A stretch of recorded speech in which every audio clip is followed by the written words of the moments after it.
बाजार जीवन से गुलजार है, स्टॉल रंग से भरपूर हैं और हवा में एक जीवंत ऊर्जा भर रही है। एनी और जेमी जीवंत अराजकता के बीच हाथ में हाथ डालकर टहलते हैं। उनकी हंसी भीड़-भाड़ वाले गलियारों में गूंजती है। ताजे उत्पादों और हस्तनिर्मित सामानों का रंगीन प्रदर्शन आंखों के लिए एक दावत बनाता है। लोग स्टॉलों से गुजरते हैं। उनकी आवाजें वाणिज्य और समुदाय की एक जीवंत सिम्फनी में मिल जाती हैं।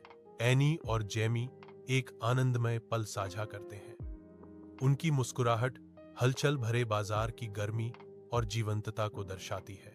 हलचल भरे बाजार में लीना प्रकट होती है। उसके महंगे कपड़े आसपास के वातावरण के बिल्कुल विपरीत हैं। लीना की आंखें चमकती हैं, उसके शब्द तिरस्कार से टपकते हैं। तुम आज भी साधारण लोगों के साथ हो? जेमी देखता है। उसका चेहरा अज्ञेय है क्योंकि लीना अपनी दौलत दिखाती है। लीना जारी रखती है। उसके होंठों पर एक घमंडी मुस्कान खेल रही है।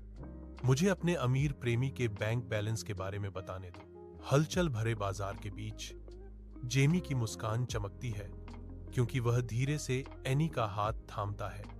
उनके बीच एक मूक वादा होता है। वे आगे बढ़ते हैं, उनके आंकड़े एक के रूप में आगे बढ़ते हैं। लीना को पीछे छोड़ देते हैं अपनी गलत समझी हुई वास्तविकता में। बाजार का जीवंत अराजकता पृष्ठभूमि शोर में बदल जाती है। उनका ब्रह्मांड उस स्थान तक कम हो जाता है जिसे वे साझा करते हैं।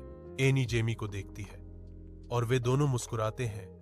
एक जानी पहचानी नजर का आदान प्रदान, बिना शब्दों के बोली जाने वाली एक गुप्त भाषा। वक्ता ने देखा, यह जानते हुए कि लीना को सच्चाई का कोई अंदाजा नहीं है। अनकहे शब्द हवा में भारीपन लिए हुए थे। उनके आपस में जुड़े हाथ एक ऐसे बंधन का प्रतीक है जिसे लीना समझ नहीं पाती। एक गुप्त कथा हमारी आंखों के सामने खुल रही है।